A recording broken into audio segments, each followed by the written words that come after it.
Good morning, everyone. My name is Joanna Kendall, and I am a counselor at the Guyana Interagency Suicide Prevention Helpline. I am pleased to be a part of this extraordinary program and to have the opportunity to introduce our next guest speaker, who will be lecturing to us on the topic, Suicide Risk and Justice Involved Youths. She is no other than Dr. Larkin McReynolds, who is an assistant professor of clinical epidemiology, director of the master's program, and faculty chair for the admissions committee at the Mailman School of Public Health, Columbia University.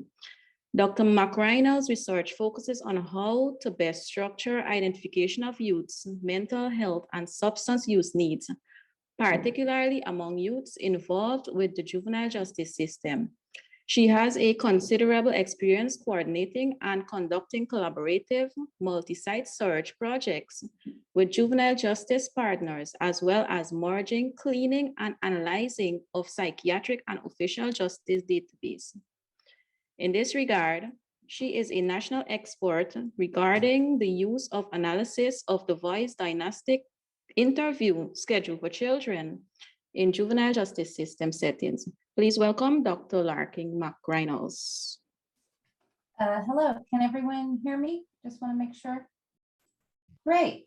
So what I'd like to cover today is just increase everyone's awareness about the basic fact of the substantial level of behavioral health concerns among youth who become involved with the juvenile justice system. And then we'll particularly talk about some suicide-specific risk factors that are elevated among this population of youth. We'll talk about important program intervention components to consider when addressing suicide risk need for youth in the juvenile justice system. And then I hope we can have a discussion about the behavioral health service needs of youth in Guyana that are involved with the juvenile justice system, given the recent, I would say in the 4 to the 5 past years, that there has been a focus in Guyana about youth involved with the juvenile justice system and their needs. So most of the work of what I'll just give you a snippet of was done from a group I was involved with, the Center for Behavioral Health and Youth Justice at Columbia University. And really the focus of this center has been about really responding to the needs and concerns of youth in the system and the practitioners and administrators involved with managing the youth in their care. We really have relied heavily on evidence-based and comprehensive screening and promoting of that. So since 1998, really we've provided consultation to over 100 settings in a wide variety of states in the United States. And we had to have some international collaborations. But it's really, to put it in perspective, while we've only been able in the past 20, 25 years to really ensure a level of care for the screening and assessment of 25,000 youth. Just to put that in perspective, over 1 million youth come through the juvenile justice system or have contact with the juvenile justice system in the United States each year. So a drop in the bucket. But beyond promoting and developing instruments that can be readily adapted to a setting like a juvenile justice system where our probation department, a correctional center, or a detention center, which isn't set up to be a mental health screening and initiation venue, that you really, there's some important aspects of those settings that you have to take in consideration. So really that's also put a focus on, in order to promote that, we have to establish that there's a real prevalence and need, and that gives the administrators the information to really promote planning, not only in terms of staff, but needs in order to ensure adequate screening and assessment. So that also will focus on developing, evaluating practices, not only for the identification, but the referral, because really screening, the world in the past 20 years has really moved mountains, that we know how to do that well. but it's really after, what do you do once you know that someone has a need and they necessarily will not be treated, or that need not addressed in that system. So we call that cross-system referral and integration. So to give you a little bit about history of where things started, and this is, even as late as in the 1996, these two studies that I'll refer to here were pretty much the landmark, end-all, be-all, greatest studies that were out there in terms of using well-validated assessments to get an accurate, valid prevalence of disorder. And what you can see is this is what we knew in the, this is what we knew from community studies. The MECA study was what the rates of disorder were for them. But in a review done by Otto, which ranged from doing a meta-analysis, he was getting rates that varied from 2 to 80%, from, for substance use disorder, 25% to 50%. So really what that just makes very, very evident is that for an administrator of a juvenile justice facility, if you say that you have 0% ADHD and you have 46% ADHD, that person doesn't know how many contracts to set up with mental health or behavioral health providers. So the state of the world of knowledge about even basic prevalence was really nascent at that time. So this is a publication that we put together in 2010, which really talked about almost a 10,000 assessments that we had done over, I think it was a 5-10 year span of using a really well-validated instrument. And we included a range of different parts of the juvenile justice system. So these are arrayed from really a probation, what we call a system intake, where a lot of the youth just come in, processed, they're not going to stay, versus those that are held for either pre or post adjudication of their arresting offense. And then you can see there are a couple of things that are pretty clear from the slide, was that the rates of disorder for what we call internalizing or depression and anxiety are just as of alarming as those that you might expect to find among justice youth, like conduct disorder and substance use disorder, which is related to why they appeared even in that system. But even more of a concern is related to lifetime and past month attempt, is that these compared to general population rates can be even as 5 to 8 times higher for youth that come into the system. So this really began to set us and others about, we need to do a better job of addressing the suicidality of youth that come in here, and we'll talk about why in a second. But also what we noticed is that it's not that they're just having the externalizing substance use and disruptive behavior disorders, but they're comorbid, co-occurring with the internalizing depression and anxiety. So when we look even, if you might think that those who got deeper into the system had more likely to have disorder, those who are repeat offenders are more likely to continue through the processing of different deeper in justice settings if you've had prior offenses. And we found even for past month or lifetime suicide attempt that the likelihood of having the suicide attempt was 2 to almost 3 times as more likely. So despite having elevated rates of disorder, really what we know is health service use or access to that use is really low among justice involved youths. And we can even compare this to youth in the general community. Only about a quarter of them who have a need actually get help from a specialty mental health sector. But when we compare that to youth in the juvenile justice system, only 40% of those in a detention center who had a fully diagnosed substance use disorder and even less who had an internalizing or disruptive behavior had ever received mental health services. So that really says that there was an unmet need, and somehow they're in this system with the need remaining. No, they're not poaching. For sure, that's your word. Oh, I'm sorry. I remember even a poaching. Can you mute your line real quick? So we know also that Not poaching. I show should not show that your word. serious crimes Remember, are likely to be referred. you can't validate. I'm sorry, there's someone on the line. Can you mute your? Where is it that you show that your So there's a couple ways that we've looked at the behavioral health needs, and I would say the biggest sectors of research that has gone on is how is the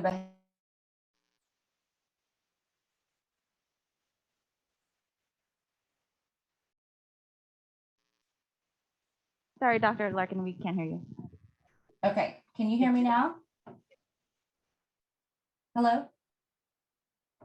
Yes, we can hear you now, Larkin. Okay, great. Has been focused on recidivism studies as well as diversion studies. What, ways of addressing the mental health needs, and does that make a difference in terms of their health and life and well-being, as well as returning to the juvenile justice system?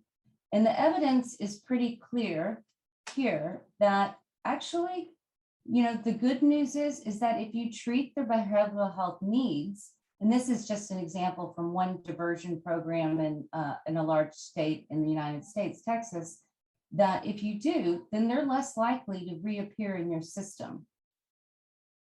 But there's been others that have looked at this more recently, is that even as early as this year, is that a large study that was done in the epidemiologic project involving children in the court, the EPIC study, is that there's still, even 20 years later after starting this work, is that the rates of mental health need and substance use need for youth in the system is still just as high.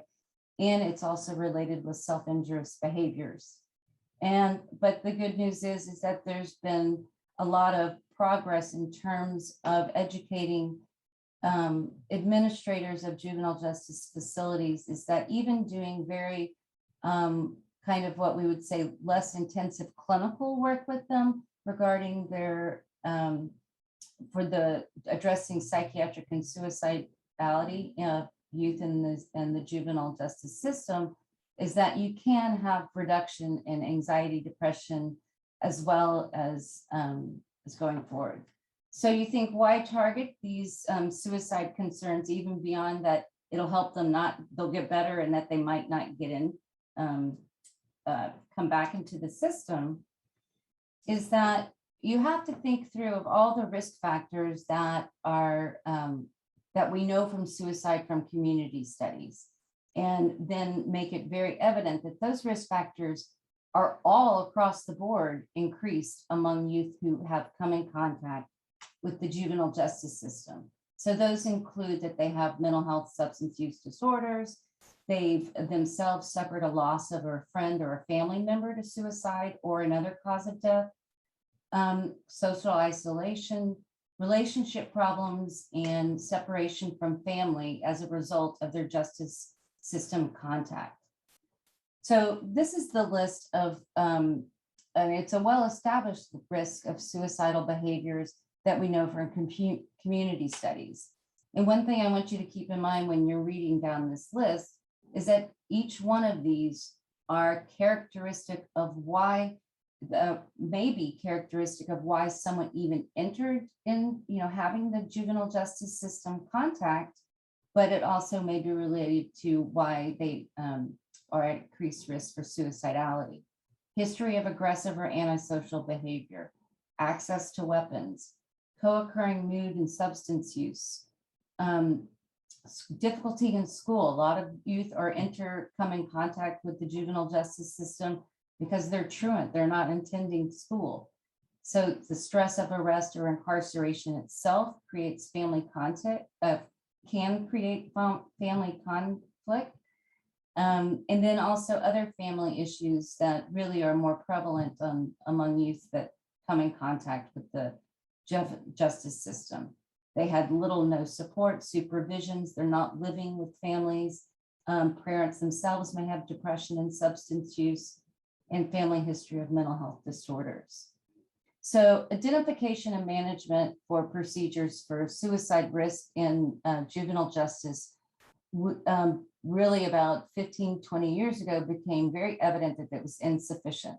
Really all of the things in the recommendations, and this is the National Commission on Community Correctional Health Care, as well as the Office of Juvenile Justice and Delinquency Prevention, all of their procedures didn't apply to the majority of youth. As I said, most juveniles never get confined. They're managed in their communities. Nationwide only, and this is in the US, a fraction of the kids who ever come in contact ever go into a secure placement. So where are they? They're being managed in their communities. And these youth who are managed in the communities, who I've just told you are loaded with all of these risks, are really even at greater risk when they're being managed in the community, because they still have access and opportunity, for suicide. In a population sample, the youth reporting suicide attempt were 10 times more likely to have had a prior police contact. And the risk of suicide among adolescents involved with either the juvenile justice system or child welfare system was 5 times higher among those than comparable youth in the adolescent population. But I find this last statistic of a study done by Gray in Utah, when they looked at all the youth who had a suicide in the prior year, in the prior 12 months, 80% of them had been in contact with the juvenile justice system. So to me and to others, that really tips off that this is a place, a setting where you can really capture a very vulnerable population. And even with a study that was done of administrators of residential facilities, is that they really looked at what were their standards. And they very much were saying that, standards, very few of them had within 24 hours of intake. So that, it's a very vulnerable time of when someone's coming in. As I mentioned before, it could be a time of high family conflict. It's a separation from family and friends. But they also looked at those risk factors about the facilities that were related with more serious attempts. And we found that those who had secure care detention centers, those who were privately owned without on-site medical care, mental health, behavioral health care, were those who had the more serious attempts. So what you might want to think about when considering designing a cross-system intervention, because as I mentioned, a lot of the youth never go into a correctional secure care setting, is, there is information that there's other groups of healthcare invested researchers that have really looked through and tried to think about how to set up something better. And the IOM reported that, a lack of a cross-system coordination, having all partners involved in sitting at the table and setting up an agreement or a collaboration about how they're going to transfer people who are identified in need to their agency, even as detailed as, if someone's at this level of crisis care, they're going to be walked over to the ER, as opposed to saying, I'm going to make a call and hope you follow up on that call. So that really underscores the broad-based coordination and develop of really multi-agency systems of care with agreements that are in place. And coordination of care may even lead to diffusion of responsibility. So it really enforces the need to make these memorandum of understandings between the two partnering agencies or child serving agencies, to have it very explicit how the relationship is going to be actualized. So relying on probation officers, as I mentioned, these are the ones who are dealing with the majority of youth. is that they're considered gatekeepers. And I don't want to say that they're trying to not keep the kid, but it's almost like frontline identifier of a need. And I do think the field is changing away from gatekeepers as opposed to identification of need. So despite the large number of youth and their elevated risk, that we have a low rate of service access for these youths undergoing probations. So there's been a lot of movement. Arlene Stiffman and her group has really tried to develop models of referral decision-making processes and things that promote cross-system linkage involved with the juvenile justice system. So a third reason of why you might a component of a cross-system intervention that you need to consider is, and this underscores our work from, research science and screening and assessment, is that if you have a gatekeeper or a frontline identifier who's not trained in identifying mental health needs, particularly one that can be as frightening to identify as suicide, like a probation officer who's not trained in that, then you really need to ensure that you have well-validated assessments in place that can be used to inform the referral to the partnering agency. And we'll talk about ways to promote that in a little bit. So there's other things beyond just using a well-validated and comprehensive instrument, is that you also need to think through who's going to be screened and assessed. So right now, given that if you can hit for even in some levels of deeper in justice settings, juvenile justice settings, that you can have high as 80% percentage. Well, from a public health, perspective, that says you should just screen everybody. If you have someone, that a population might be, or you should be thinking you should be using a more specific or sensitive instrument to get those at more or less of a need, of which suicide would fall among the most crucial things that you should be screening for immediately upon intake to a justice environment. So the other thing is, you don't want to allow the referral to the partnering behavioral health agency to be at the discretion of someone who's not trained to make that. So you should already have in place of how you're going to triage different patients or clients or children in the settings. So one way to do this is to set up almost you have a tier 1 that's crisis, that those should be dealt with immediately. You have those that can be screened or referred in the next 24 hours, versus those that maybe can be, the mental health needs can be addressed by a partnering behavioral health practitioner that has a contract to come on into the facility or deal with youth on probation officers' caseloads on a periodic basis. So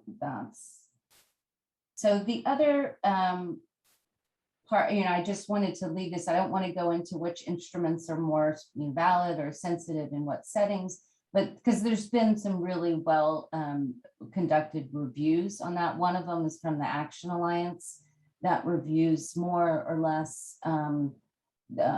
comprehensive and screening. I will say, given that the research world has moved forward in identifying earlier adverse childhood experiences and current related trauma for youth in the juvenile justice system, with juvenile justice system involvement, is that there has been some really wonderful work done in terms of developing comprehensive screening for not only child abuse and physical abuse, but mental, sexual, and other related traumas, violent interactions with peers, overdose exposure. So those have really moved forward. Some other things to think about when applying what type of screening instrument to employ is that some of the things we're talking about are really quite sensitive. Suicide risk and substance use, all of risk factors for suicide, the skill level that may have learning difficulties in this group, self-administered might be more, useful. So there's been some great instruments that have been adapted that use what we call a CASI. It's audio computer assisted self-interview. So it takes care of the disclosure of stigmatizing behaviors, but it also deals with the possible learning deficits for youth that may come in contact. And then really you have to think of the juvenile justice system, and the people who work there are not trained, did not, intend to become proxies for first line identifiers for mental health and behavioral substance use concerns. So, and they have other responsibilities. One of them is to prevent reoffending. That's the agency goal. So really you have to think about this may be considered an extra burden. So the type of identification system you might want to employ is that it needs to really have reductions of minimizing burden to the staff, but then also thinking through from, and I don't say this just from a research priority to better address the needs for youth, justice involved youth, but really, science and sound science moves mountains in terms of convincing people that there's a need, that you need to employ better practices, or particularly ensure for upping the level and standards of care for that identified need. So I want to end and have leave some time for discussion just regarding a really recent report related to the uneven progress towards juvenile justice reform in Guyana. And the reason I bring this out is I'll make it clear in a second, is that the aims of this was really to see how juveniles are experiencing their interaction with the criminal system, which here in the United States, we don't refer to it as a criminal system anymore. It's strictly called the juvenile justice system to set it apart from adults. Their other aim was to look at incidents of recidivism. Again, that's the agency's primary goal. And thinking about how youth are are reintegrating back into the society and what may be barriers and support.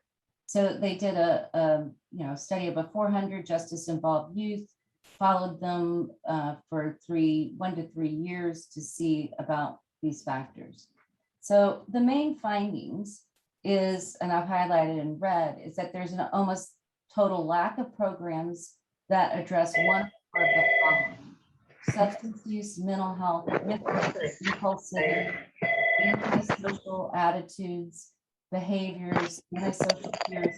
These are all of the things that we talked about earlier were risk factors for suicide. And the probation officers find themselves struggling to manage this gap in services. Again, that highlights the need for really a coordination of cross-system agencies, and a lack of access to comprehensive medical and mental health care. So really all three of these hint at the need for attention to behavioral health needs. But what I found interesting, and maybe it was because the report was offering recommendations for policymakers, but I'm not sure that's a fabulous, rationale, is that all three of their recommendations, it was clear the recommendations, that there was a need, but they were absolutely missing from any of their findings said that there was a need in all three, but none of their recommendations clearly articulated addressing the mental health needs of youth in the Guyana system. So that's my talk, and I'm sorry we had to put it all together so quickly, but I opened this up for, thinking about how the needs of youth in Guyana may compare. I don't think the risk factors for suicide among justice involved youth in Guyana are going to differ all that at all. But maybe thinking through how setting up the more coordinated care between agencies are of importance. So I'll open that up for any questions or comments. There's one question in person. I'm just going to pass the mic. I don't see the question. Sorry, it's in person. They're coming up. Oh, okay. Thank you.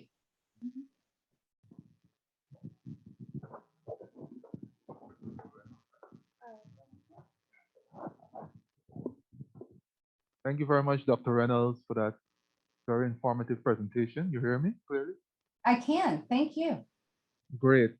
So I work with the Guyana National Youth Council, and we're currently doing some work with young offenders in Guyana, those juvenile offenders.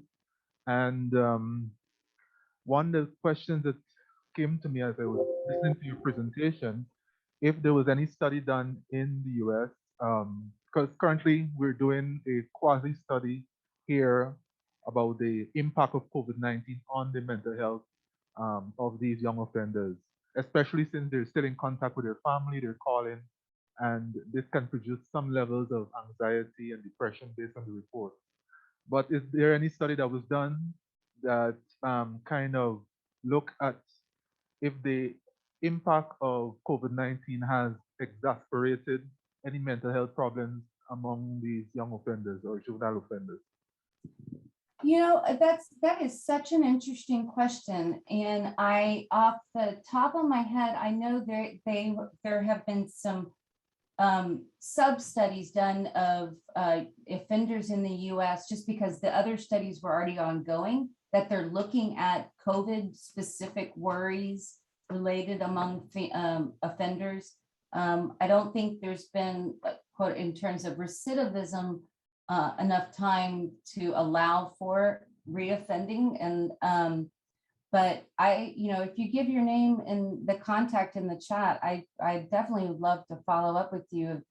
You can imagine if you already had a group that had high rates of behavioral health needs, of depression, anxiety, which we know that COVID-19 is only accentuated, that this group would be a very vulnerable group.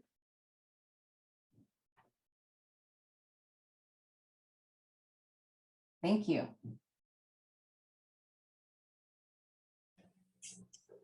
Thank you, Dr. McReynolds, for being here with us today and for sharing such insightful information with us. My pleasure. We look forward to working with those of you in Guyana that have a strong interest of the behavioral health needs of youth in juvenile justice settings. It's by far among youth those that are most vulnerable for suicidality. Thank you, Dr. Larkin. Just asking to see if anyone else has any questions. We don't have any more in-person questions. Anyone Okay, well, online? have a wonderful day. Okay, thank you so much. Thank you.